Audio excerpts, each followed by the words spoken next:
Negosiasi antara Iran dan Amerika Serikat di Jenewa hari ini tidak menghasilkan kesepakatan nuklir, namun kedua belah pihak sepakat pada prinsip-prinsip dasar untuk kemungkinan perjanjian nuklir. Pernyataan ini disampaikan oleh Menteri Luar Negeri Iran, Abbas Araghchi. Lalu bagaimana selanjutnya? Ia menyatakan sebaiknya tidak berharap negosiasi segera selesai dan tercapai kesepakatan. Dalam situasi ini, Donald Trump menyatakan Iran tak ingin menghadapi perang besar dari Amerika Serikat terhadap Teheran.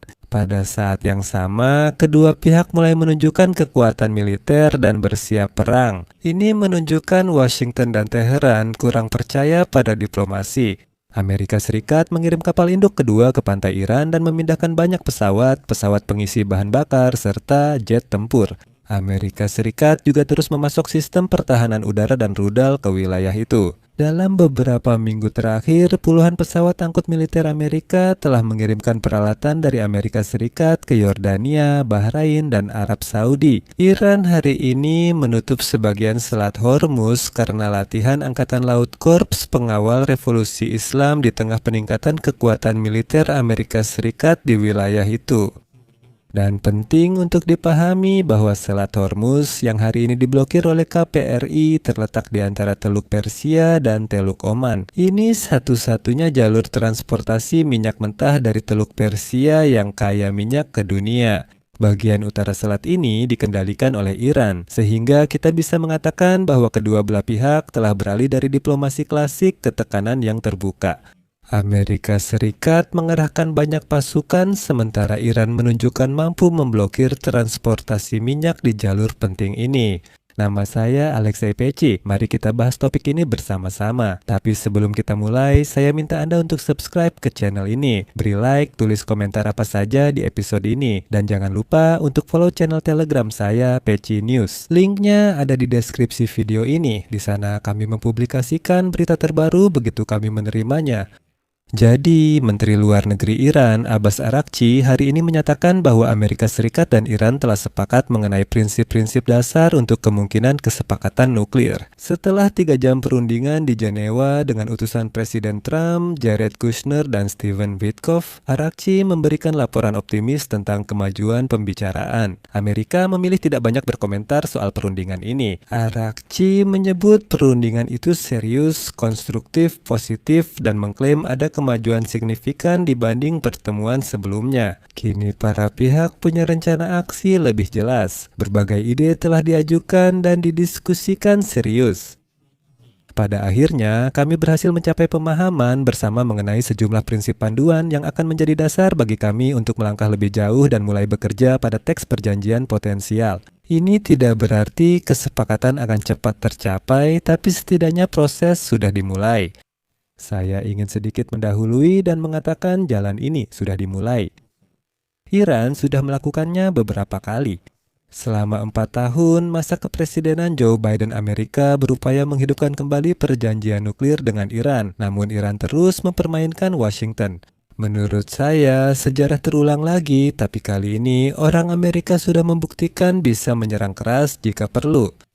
Menteri Luar Negeri Oman, Badr Al-Busaidi, sebagai mediator perundingan, menyatakan putaran kedua telah menghasilkan kemajuan signifikan dalam penentuan tujuan bersama dan isu teknis relevan.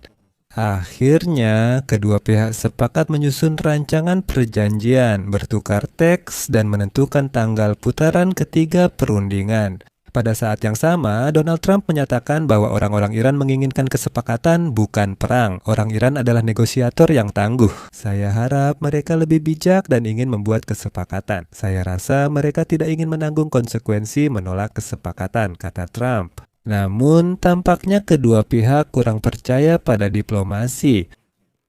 Angkatan bersenjata Amerika Serikat terus meningkatkan kekuatan udara dan laut di Timur Tengah.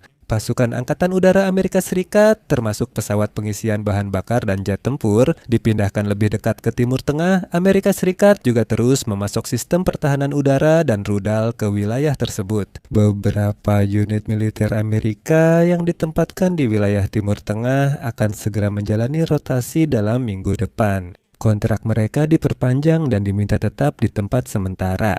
Menurut data pelacakan penerbangan, dalam beberapa minggu terakhir, puluhan pesawat angkut militer Amerika telah mengirimkan peralatan dari Amerika Serikat ke Yordania, Bahrain, dan Arab Saudi. Dalam beberapa minggu terakhir, lebih dari 250 penerbangan militer Amerika Serikat tercatat di wilayah ini.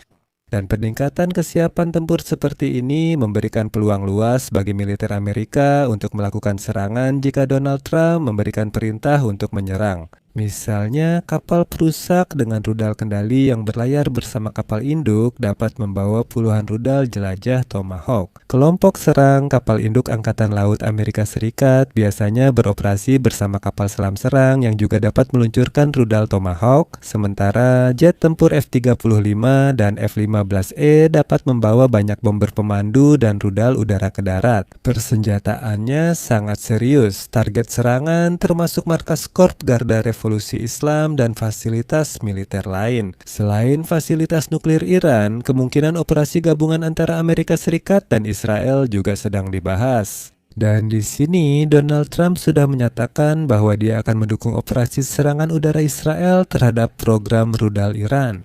Operasi-operasi ini mengingatkan pada Palu Tengah Malam musim panas lalu saat Amerika Serikat menyerang fasilitas nuklir Iran di akhir operasi 12 hari. Namun di sini, Iran juga memutuskan untuk tidak diam dan menunjukkan taringnya. Menurut laporan media Iran, hari ini Iran menutup sebagian Selat Hormuz dengan alasan keamanan terkait latihan angkatan laut yang dilakukan oleh Korps Pengawal Revolusi Islam. Kantor berita resmi Republik Islam melaporkan bahwa latihan yang dilakukan di tengah peningkatan kekuatan militer Amerika Serikat di kawasan tersebut mensimulasikan ancaman laut yang nyata, meski penutupan selat hanya berlangsung beberapa jam. Perlu dipahami bahwa ini adalah peringatan bahwa Iran dapat menutup jalur logistik terpenting dan hal ini akan berdampak pada seluruh barat. Saya akan jelaskan alasannya. Selat Hormuz terletak di antara Teluk Persia dan Teluk Oman dan merupakan satu-satunya jalur transportasi minyak mentah dari kawasan kaya minyak di Teluk Persia ke seluruh dunia. Bagian utara dikendalikan Iran dan hari ini Iran membuktikan bisa menutupnya dengan alasan apapun. Ini aksi demonstrasi, seakan berkata, bagaimana jika kalian siapkan kekuatan militer melawan kami dan kami bisa menutup selat ini. Menurut data dari Badan Informasi Energi Amerika Serikat, sekitar 20 juta barel minyak melewati selat ini setiap hari atau 1/5 dari total produksi minyak dunia per hari. Dan kanal ini disebut sebagai titik kritis penting untuk jalur minyak.